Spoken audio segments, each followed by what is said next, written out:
Sir इस जीवन में हम लोग उतना प्रकृति से अस्तित्व के प्रहारों से नहीं हारते जितना हम स्वयं से हारते हैं, क्योंकि हम स्वयं से सबसे ज्यादा झूठ बोलते हैं।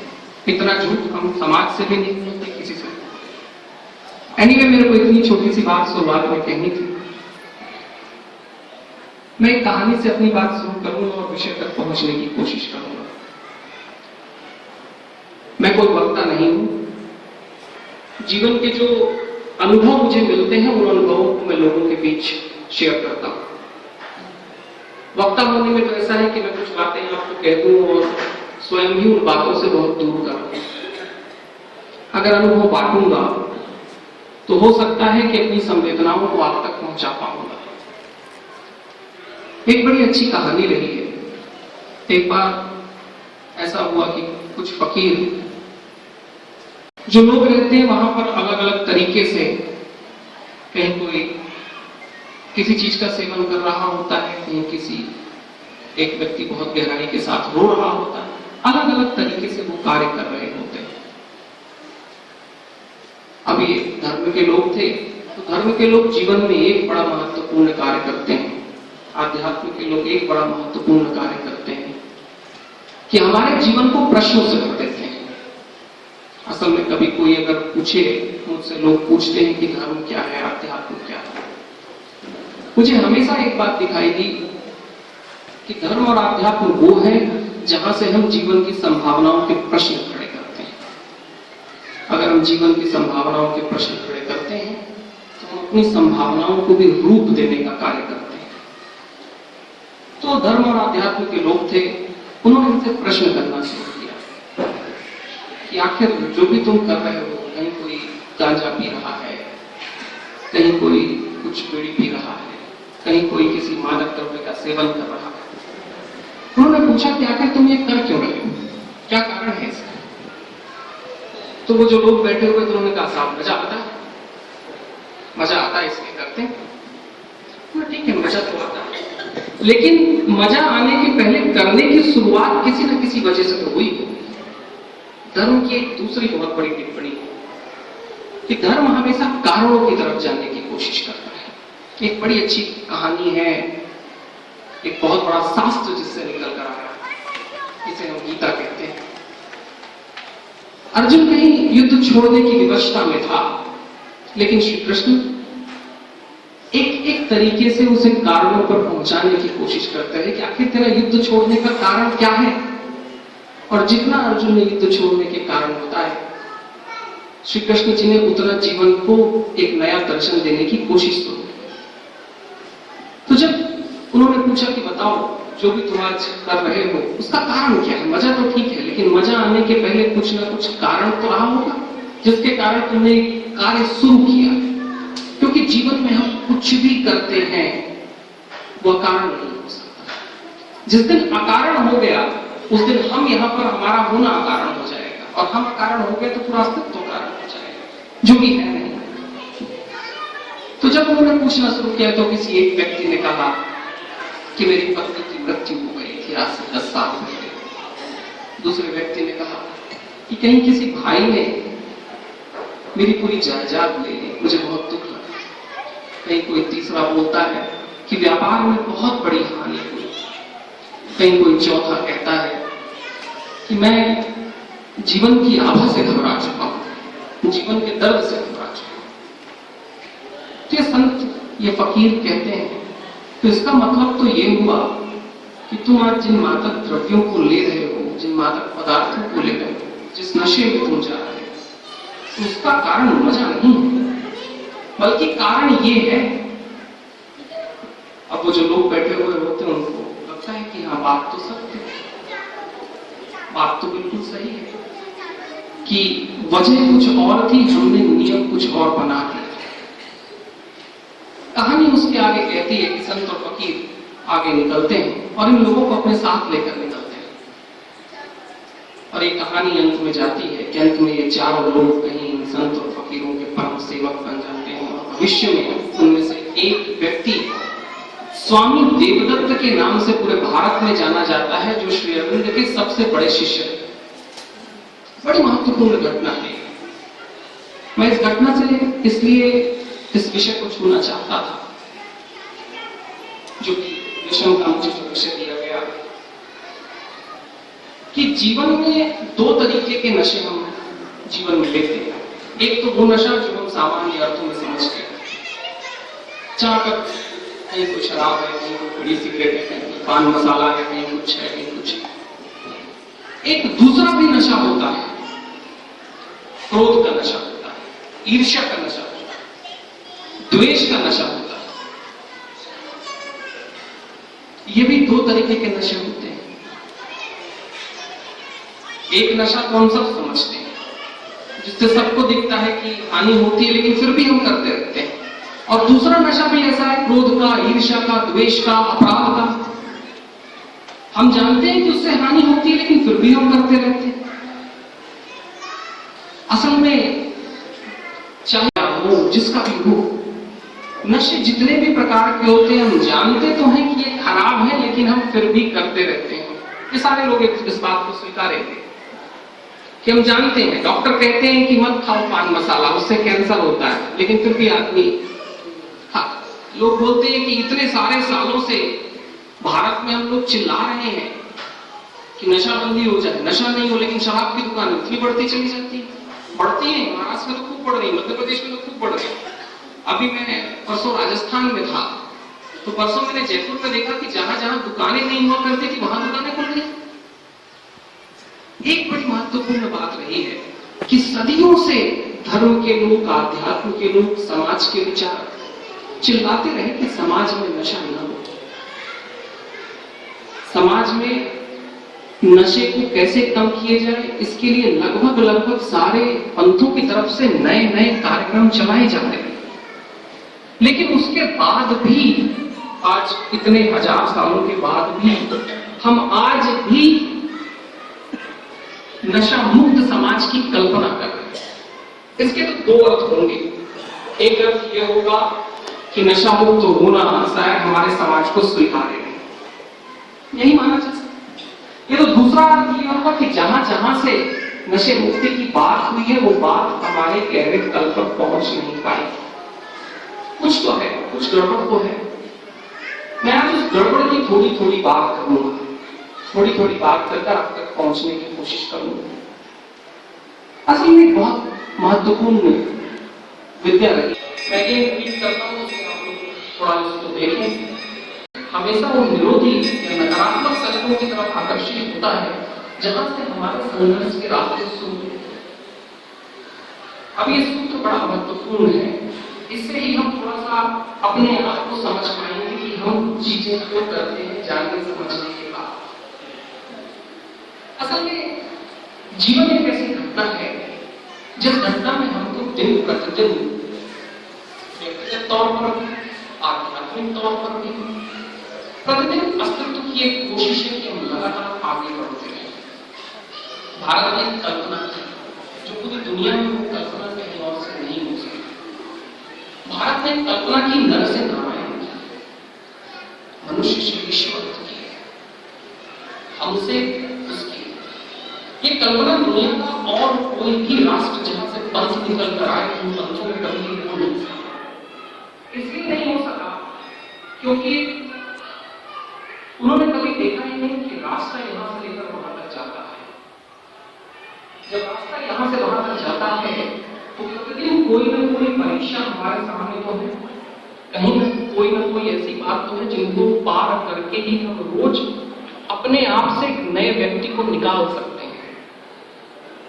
एक बड़ी अच्छी कहानी है, उस कहानी को लाता हूं, शायद बात ज्यादा समझ में आएगी। एक बार महात्मा बुद्ध कहीं रास्ते से गुजर रहे थे। रास्ते में आते आते उनको कुछ लोग मिले, कुछ फकीर मिले, कुछ ऐसे लोग मिले जो धर्म को जानना चाहते। उन्होंने पूछा उनसे कि आखिर ऐसा क्या हुआ, जब शुरुआती दौर था उन्होंने पूछा ऐसा क्या हुआ कि एक आपसे ऐसा व्यक्तित्व निकल कर आ गया। भाई लोगों के सवाल तो पुराने जमाने में थे ही, महात्मा बुद्ध के प्रति तो थे ही, कि कहां सिद्धार्थ से बुद्ध निकल कर आ गए। जिन्होंने सिद्धार्थ को देखा था उनको लगता था वहां से बुद्ध कैसे प्रकट हो सकते हैं, और उनके प्रति में जितना सार्थक प्रयोग करता था धोखा चला गया,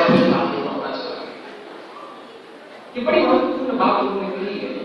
ये महत्वपूर्ण बात इसलिए कही क्योंकि जीवन में होता अवसर ये है कि हम अपनी कमियों से, हम अपनी कमियों को और हम अपने आप के अंदर जो चल रहा होता है, जो सत्य हमारा होता है, वो सत्य को कमियों देखने का प्रयास नहीं करते।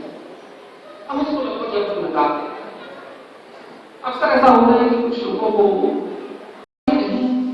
नदी के किनारे बैठे हुए, अब वहां पर रोज ऐसा होता था कि लोग उनके पास आते थे, उन्हें नमस्कार और प्रणाम करते थे और आगे जाते थे, काली जी को भोग लगाते थे, फिर लाते थे, प्रसाद दे दिया। अब वर्षों बीते, अब बहुत सारे उनके शिष्य आ गए, उनको पता चल गया कि यही रूटीन है, तो लोग वैसा ही करने लगे। जब भी रामकृष्ण जी बैठे रहे, वो जाए प्रणाम करें, काली जी को भोग लगाएगा, प्रसाद देगा, तो लगते। एक दिन ऐसा होता है कि स्वामी विवेकानंद जी कुछ शिष्यों के साथ आते रहते हैं। उस समय स्वामी विवेकानंद जी भी स्वामी विवेकानंद जी नहीं बने, वो भी वैसा नहीं करते। उस दिन रामकृष्ण जी क्या करते हैं, उनको कहते हैं कि भोग पहले यहाँ चढ़ा दो, फिर कहीं काली जी को जाकर प्रसाद दे देना। लोगों को बड़ा अच्छा जो है ये कैसे, पिछले इतने वर्षों में उन्होंने कभी ऐसा कुछ नहीं किया। लेकिन वहां पर एक व्यक्ति कहता है कि नहीं, आदेश इस व्यक्ति का हुआ तो ये जो कहना चाहता है वो कर दिया जाए। तो बाकी सारे लोग तो रामकृष्ण जी की बातों को नकार देते हैं, उनको कुछ अच्छा नहीं लगता है। एक व्यक्ति ऐसा होता है जो भोग वहां पर लगा देता है, वो रहता है स्वामी विवेकानंद। वो रामकृष्ण जी को भोग लगा देते हैं, काली जी को लाकर प्रसाद देते हैं। शाम में ऐसा होता है कि रामकृष्ण जी पूरी सभा बुलाते हैं, जितने भी कलकत्ते के बड़े बड़े लोग हो सकते हैं सबको और अपने शिष्यों। वहां पर एक चर्चा शुरू होती है कि आखिर धर्म की भावना निकलती कैसे, हम धार्मिक होते कैसे। तो विवेकानंद जी को बोलते हैं कि तू बता कि धार्मिक होते कैसे हैं। तो विवेकानंद जी एक शब्द से अपनी बात खत्म करते हैं, जो भी दुनिया का बहुत बड़ा उदाहरण है। विवेकानंद जी कहते हैं कि गुरु के आदेश को ईश्वर की आस्था का प्रसाद मानना ही धार्मिकता है। और बड़ी बात लोग उनकी इस बात मुझे बड़ी बुरी लगती है, क्योंकि उन्होंने अपने शिष्यों में से विवेकानंद को इसलिए निकाल पाए क्योंकि बाकी शिष्य तो आदत में पहुंच चुके थे। एक व्यक्ति ऐसा बचा था जिसने आदत का विरोध किया, क्योंकि जीवन में जब तक हम आदतों से बंधे रहेंगे हम कभी चेतना में नहीं हो सकते। हम मंदिर आते हैं, हम सब मंदिर आते हैं, एक प्रथाएं बन जाती हैं कि हम जाएंगे, यहाँ पर फूल मालाएं चढ़ाएंगे, यहाँ पर बेल पत्ते रखेंगे, यहाँ पर हम कुछ करेंगे। जब वो आदतें बन जाती हैं तो हम जीवन से प्रश्नों को विदा कर देते हैं। क्यों बेल पत्ते चढ़ाते हैं, क्यों गेंदे का ही फूल शिव जी को चढ़े, क्यों अर्ध परिक्रमा ही हो, क्यों नंदी बैठे। अब वो हमारी आदत का इतना विस्तार बन चुके हैं कि हम प्रश्नों को अपने आप से विदा कर रहे हैं। और धर्म, जब भी हम धर्म को देखने जाएंगे, जब भी हम धार्मिक तत्व पहचानने जाएंगे, जब भी धर्मशास्त्रों को छूने जाएंगे, इनको अगर एक शब्द से कहना पड़े ये क्या है, तो ये केवल प्रश्न। वेदों ने क्या किया, प्रश्न किया। गीता में क्या हुआ, प्रश्न किया। उपनिषदों में क्या हुआ, प्रश्न किया। भारत का पूरा धार्मिक शास्त्र की प्रश्नों की वेदी पर चढ़कर अपने आप को मजबूत कर।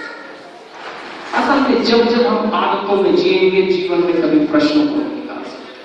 और जब तक हम प्रश्नों को नहीं निकाल सकेंगे, हम कारणों को खोजने की दिशा में भी कभी नहीं जा सकते।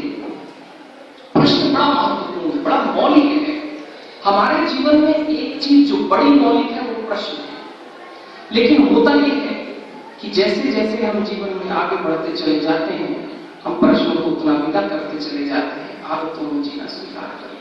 फिर सब कुछ आदत हो जाता है। भोजन करना एक आदत, साड़ी पहनना एक आदत, कपड़े पहनना एक आदत। हम जितना आदतों में खोते हैं, 24 घंटे में जरा सोचिए हम लोग कितने घंटे जो कुछ कर रहे होते हैं उसमें होते हैं। कितने घंटे जाए, अगर हम गाड़ी चला रहे होते हैं तो हम कहीं कुछ और ही कर रहे होते हैं, हम कई बार तो ऐसा होता है जब मेरे कुछ ध्यान के प्रयोग चलते हैं, मैं लोगों से पूछता हूँ क्या जो कपड़े पहने हुए हैं उसको कभी छुआ भी है प्रेम से, कि उसका आभास और एहसास क्या है। हमारे जीवन में हम चाहते हैं हमारा परिवार ठीक हो, हमारा परिवार ठीक हो, हमारा व्यवहार ठीक हो, हमारे रिलेटिव्स ठीक हो, संबंधी ठीक हो। हम असल में अपनी जितनी अपेक्षाएं होती हैं उन अपेक्षाओं को इसलिए लेते हैं क्योंकि अगर वो सब कुछ ठीक है तो फिर हम ठीक दिखाएं। अगर ये सारे लोग सब कुछ ठीक है तो फिर हम बड़े अच्छे हो जाते हैं, फिर हमारे लिए कोई दुनिया का प्रश्न है। अगर ईश्वर की कल्पना में भी अगर हमारे आनंद है तो एक बात तो तय है कि जीवन में आनंद के लिए दो प्रयास बड़े महत्वपूर्ण होते हैं। दो प्रयास ये महत्वपूर्ण होते हैं कि हम जो भी कर रहे हो कम से कम करना चाहिए उसकी रीजन हमारे पास हो, उससे जीवन में सत्य घटित होता है। मैंने एक बात कही कि हम लोग जीवन में बहुत ज्यादा झूठ दूसरों से नहीं बोलते जितना स्वयं से। तो स्वयं से कैसे बोलते हैं? कल सुबह 6 बजे जाएंगे और सुबह पैदल चल के लिए जाएंगे, चाय बनाएंगे, पिताजी के साथ बैठेंगे, मम्मी से अच्छी बातें करेंगे। कुछ है कभी नहीं बचता, कई लोगों को तो कभी नहीं बचता। और लोग फिर क्या होता है कि हम जीवन में जैसे ही अपने आप से छूटने लगते हैं स्वयं से हाथ खींचते हैं। अंत में अगर किसी जैसे जैसे आप अपनी उम्र की पताका पर आगे बढ़ते जाएंगे आप देखेंगे कि हमारा जीवन भले हम वैकल्पिक जीवन में कुछ भी हो चुके हैं, हम कोई बहुत बड़ा राजनेता बन चुके हों, कोई बहुत बड़े व्यापारी बन चुके हों, कोई बहुत बड़े अफसर बन चुके हों, लेकिन अंत में जब हमारा समय जिसे हम उम्र कहते हैं उन तक पहुंचते जाते हैं एक प्रश्न जीवन में जरूर खड़ा होता है, क्या फिर जो किया मेरा कारण क्या? असल में जीवन की हमारी जो परिणति है वो एक नींद की नींद है। हम आंख से खुले हुए हैं, मन से कहीं पर सोए हुए, इसलिए जीवन में आदतें प्रवेश कर जाती हैं, चाहे वो वाला नशा हो चाहे ये वाला नशा। अब एक बड़ी महत्वपूर्ण बात आती है कि इन दोनों विषयों पर समाज के हर एक धर्म चिंतक, समाज चिंतक, परिवार के लोगों ने हमेशा बोला कि क्रोध मत करो, लोगों की सेवा करो, गुस्सा मत करो, ईर्ष्या मत करो, बड़ों की सेवा करो, बड़ों को प्रेम करो, बुजुर्गों की सेवा करो, शराब मत पियो, ये मत करो। फिर भी ये सब चलता क्यों रहा? इतने हजार सालों से सब क्यों चलता? क्या कारण रहे होंगे इसके चलना? कुछ न कुछ कारण तो ऐसे हैं जिनके कारण ये आज भी समाज के ऊपर भारी है। कुछ न कुछ ऐसा तो है जिसका हम आज तक एक समाज के तरीके से हम उन कारणों पर एक साथ पहुंच नहीं पाए। असल में जो भी नशा हो, चाहे ये वाला नशा हो चाहे वो वाला नशा हो, एक बात देखिए और इंटरेस्टिंग होती है, जो क्रोधित होते हैं, जब हमारे गहरे क्रोध के क्षण होते हैं उस समय पर हम मौजूद नहीं होते। अगर हम हो तो क्रोध नहीं हो सकता। कितना सत्य है कि जो लोग क्रोध करते हैं उन्हें लोग बताएंगे, लेकिन जब क्रोध करेंगे तो सोचेंगे कि जिस समय पर हम क्रोधित हो रहे होते हैं उस समय पर जो हम होते हैं वो मौजूद नहीं होते, कहीं से क्रोध हो जाता है। फिर समझ में आता है कि हम तो गलत कर गए। नशे की दुनिया में भी लोग जाते हैं क्योंकि जिस समय पर जो बड़े साथ वो वाले जो बड़े वाले नशे हैं, आदमी अपने आप को भूलना चाहता है। आदमी अपने आप को जैसा है उससे कहीं आगे नहीं आना चाहता, उसी को हम आनंद कहते हैं। असल में जीवन में हमारी खोज आनंद की है। हम किसी भी तरीके से खोजने के लिए जाए, चाहे उसे हम टेलीविजन के कार्यक्रमों से खोजें जहां पर हम गायब हो जाते हैं और रोने लगते हैं, चल कुछ और रहा है हम यहाँ पर रो रहे हैं। अब टेलीविजन की पट कथा हम स्वयं बन जाते हैं क्योंकि हम नहीं होते।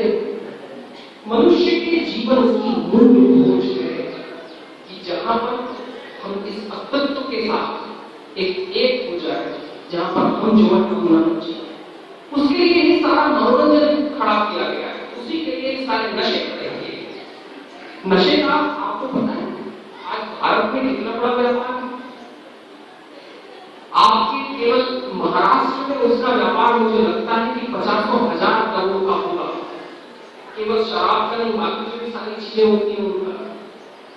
और नशे से होने वाली पर डे भारत के अंदर मौतें 7 हैं। 7 लोग रोज भारत में किसी नशे के कारण मरते हैं और पूरी दुनिया में 25 लाख लोग प्रति वर्ष नशे के कारण मरते हैं। फिर भी सरकारें बंद नहीं कर पा रही। रॉयल्टी के अलावा कुछ तो होगा, कहीं ना कहीं कुछ ऐसा होगा जहां पर शराब बंदी भी है, वहां पर भी शराब बड़े आसानी के साथ मिल जाए।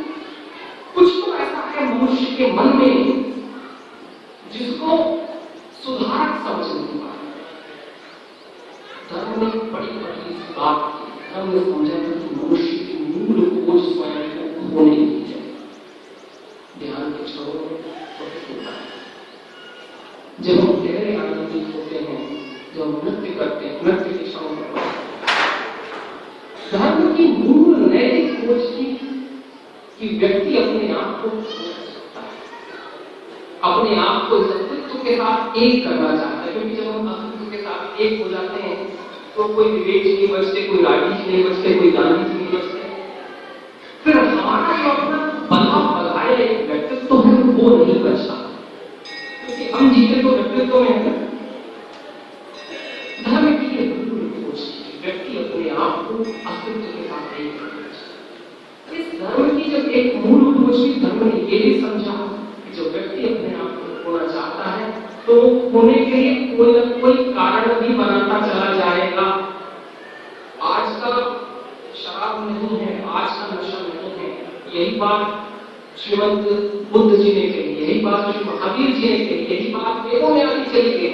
यजुर्वेद में 4 ऋचाएं हैं जहां पर नशे की बात है। तो हजारों सालों से धर्म को ये बात पता है कि यह तो वो सार्थक कोशिश करेगा जहां पर वो खोने के बड़े अच्छे सार्थक प्रयोग करेगा, यह तो ऐसे प्रयोगों की तरफ जाएगा जिन प्रयोगों से हानि। एक बड़ी अच्छी घटना है, एक बड़ा अच्छा प्रयास रहा है धर्म का कि जब धर्म ने पूछा व्यक्ति की मूल कोशिश स्वयं को विलीन करने में, स्वयं को खोने में, तो एक बात और तरह से निकली कि जब मनुष्य उसके लिए कोई ना कोई प्रयास करेगा तो प्रयास अगर करेगा तो कैसे उसके प्रयासों को रचनात्मक कर दिया जाए। असल में जो नशा है, चाहे वो भौतिक नशा हो ये नशा, हम पहली चीज तो कारणों को नहीं जान पाते और दूसरी चीज हम ये नहीं जान पाते कि हम कारणों को गढ़ लेते हैं क्योंकि हमारे अंतरात्मा की खोज कुछ और ही है। आपको पता होगा 60-70 के दशक में जो बुजुर्ग यहाँ पर है वो देखते रहे कि 70 के दशक में पूरी दुनिया में एक नया क्रम आया था हिंदी का कि अच्छे परिवारों के लोग नहीं कुछ करने के लिए चले जाते थे। पूरे विश्व में क्रम आया कि वहां पर माना जाता था कि यहीं से अपने आप को कोई गांजा पीता था, कोई ड्रग्स पीता था, कोई कुछ करता था, कोई कुछ करता था। और ऐसा नहीं कि 2-4 साल तक चला, 20 साल तक वो चलता रहा और आज उसने एक नया रूप लिया। असल में व्यक्ति अपने आप को विलीन करना चाहता है, अपने आप को खोना चाहता है। तो धर्म ने एक प्रयोग करना शुरू किया कि विलीन करने के 2 निर्णय हो सकते हैं। एक निर्णय जहां पर हम इन अर्थों की ओर जाए और एक ऐसा अर्थ जहां पर हम जीवन में चेतना को प्रकट करें, क्योंकि हम जितना चेतना में होते चले जाएंगे हम किसी भी विशेष काल समय में हम जहां पर हैं हम वहां पर होंगे। जैसे मैं भी आपसे बातें कर रहा हूं, इसमें से 2, 5, 10, 20, 25 लोग होंगे जो यहाँ होंगे, बाकी सब लोग जो शब्द आते जा रहे हैं उन शब्दों की कल्पनाओं में चले गए हैं।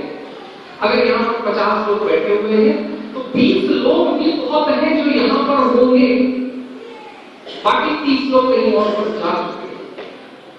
असल में ये हमारे जीवन का दूसरा दुर्भाग्य है कि हम जहां पर होते हैं वहां पर हम होते नहीं और जहां पर हमें होना नहीं चाहिए उसके होने की हम आकांक्षा रोज करते हैं। हम अपने आप से संतुष्ट नहीं। जीवन में कुछ भी घट जाए, मुझे कुछ लोग मिलते हैं तो एक बार कहते हैं कि सर जीवन में ये आशीष मिल जाए, उनको मिल जाता है, ये मिल जाए। उनके कभी आशीष का अंत होता ही नहीं है। जीवन जीवन में हमें कुछ मिलता चला जाए, हम जहां पर खड़े हैं वहां से असंतुष्ट हैं।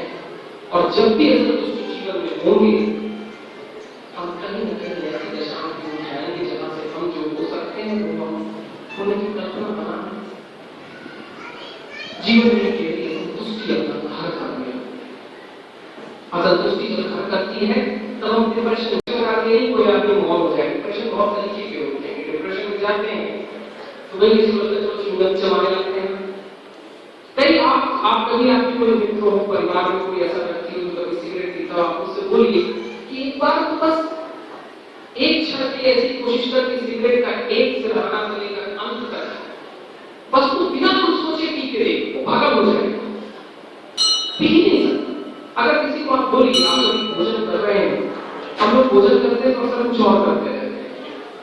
अगर सही समय पर अगर हम भोजन कर रहे हैं और केवल भोजन करें तो आपका आधा भोजन कम हो जाता है,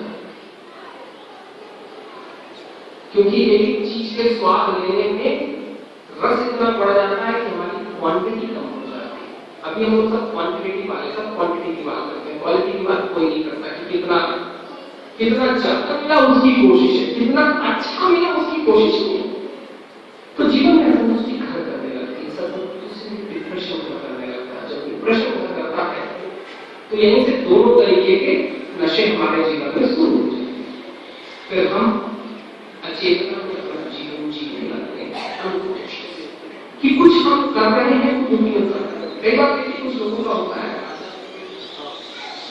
कि घर से निकलते हैं, अगर फोन की रेंज खत्म हो जाए, फोन कितने अच्छे आते हैं, पत्नी के आते हैं, पति के आते हैं, बच्चों के आते हैं, बात अलग है, लेकिन वो रेंज में पागल हो जाता है कि रेंज कैसे चलेगी, क्योंकि आदत है हमारी आदत। सेलफोन अगर 2 घंटे के लिए छूट जाए तो लोगों को लगता है अपने आप को कहीं पर छोड़ दिया है।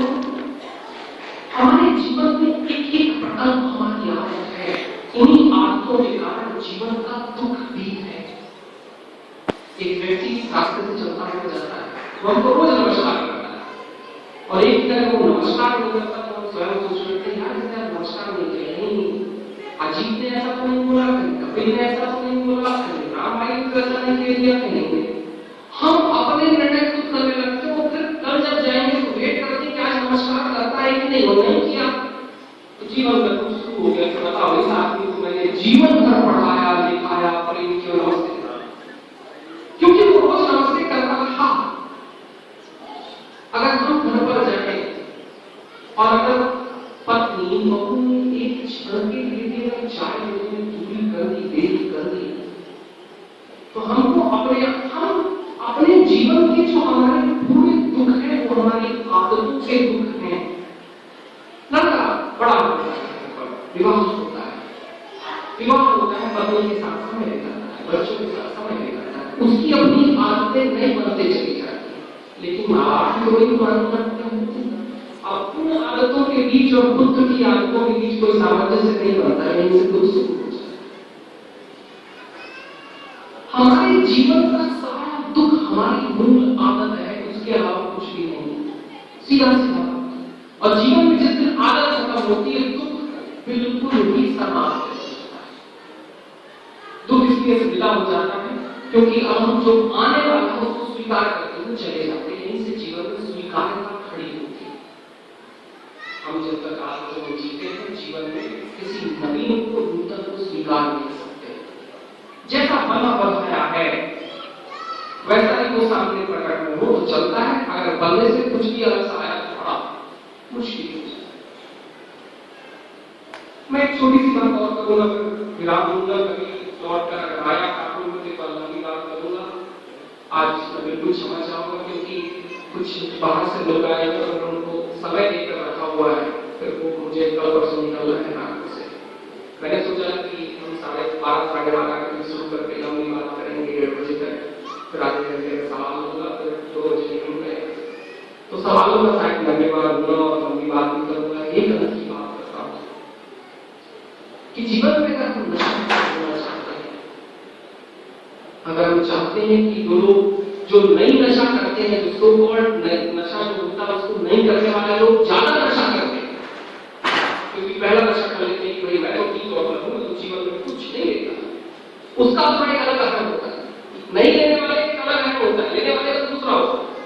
जो नहीं लेता है वो समाज में बिल्कुल मैं सब कुछ नहीं लेता, उसका लेना एक अलग नशा होता है। जीवन में हमारी पूरी शुद्धि ही, जिसको हम शुद्ध कहते हैं, जिसको हम अपना यथार्थ कहते हैं, वो सबका अपना अपना एक चरित्र है, एक नशा। किसी को नशा होता है कार्यों का, किसी को नशा होता है लोगों का, किसी को नशा होता है भीड़ का, किसी को नशा होता है पैसे का, किसी को नशा होता है सम्मान का। एक से कुछ ऐसे नशे हैं, कुछ वैसे नशे। दोनों के ऊपर कार्यक्रम एक ही चलाना होता है, चाहे कार्यक्रम इस नशे की करें या उस नशे की। और वो कार्यक्रम एक ही है कि जीवन और भारत का धर्मशास्त्र कहता रहा कि मनुष्य का जीवन तब धार्मिक बनने लगता है जब आदतों के विरोध में अपने आप को करना शुरू करते हैं। क्योंकि जितना हम आदतों के विरोध में जाते हैं, हम उतना नूतन को अपने जीवन में प्रवेश ही करा सकते हैं। तब हम जीवन में हमारे सामने वो जीवन का लाइन का संसार का जो व्हाइट बोर्ड या ब्लैक बोर्ड है, उसमें क्या लिखा जा रहा है उससे हम मायने नहीं बनाते कि बहू आज 5 मिनट चाय लेकर क्यों नहीं आई, उससे हम दुख का स्मरण नहीं करते। कई बार हमारे जीवन में जो मूल होते हैं हमारी कल्पना होती है। एक बड़ी अच्छी घटना उस कहानी से मैं अंत करूंगा कि महात्मा बुद्ध एक बार रास्ते से चल रहे थे, जाकर एक व्यक्ति आया, उनको बड़ी गालियां देने लगा, खूब गालियां। महात्मा बुद्ध जी के जो 7 लोग थे वो थोड़े से परेशान हो गए कि बुद्ध जी को ऐसा कह रहा है। वहां जब पूरी गालियां हो गई, बुद्ध जी ने प्रणाम किया, आगे निकल। तो वो आदमी और परेशान हो गया, क्योंकि उसकी तो आदत थी कोई गाली दो तो दूसरा आदमी देता है, तो तुम और ज्यादा हो गया ना, कैसे हो। तो उसने पूछा, बोले तुमको शर्म नहीं आती, इतनी गालियां देती तुम एक जवाब नहीं निकाल सकते। बुद्ध जी ने बहुत अच्छा जवाब दिया। बुद्ध जी ने कहा कि पिछले गांव में था, कुछ लोग मिठाई लेकर आए थे, मैंने मिठाई नहीं, कहां गई होगी, उनके घर में गई होगी। बोले तुमने गालियां दी, मैंने गालियां दी, वो कहां गए, तुम्हारा तो लेकर चले, जो मेरा है वो लेकर जा। असल में जीवन में जिस दिन हम अपनी आदतों से एक सिरा निकालने की, नए बनने की कोशिश करते हैं, हमारे अंदर से कोई नया चल नहीं जाता। एक होता यह है कि हम जो 15, 17, 20 साल की आयु में हो चुके होते हैं, हम वैसे ही होते हैं, बस जो हो चुके होते हैं बढ़ते जाते हैं बस, और उससे ज्यादा परिवर्तन कुछ भी नहीं होता। हम जैसे होते हैं बस उसका हमारे जीवन में नूतन प्रवेश नहीं कर पाता। हम जीवन में कभी चेतना को साहस के साथ स्वीकार नहीं कर पाते, क्योंकि आदतों में वो जीते। तो 3 विशेष सूत्र हैं जो जीवन में नशा मुक्त होने की आवश्यक होते हैं।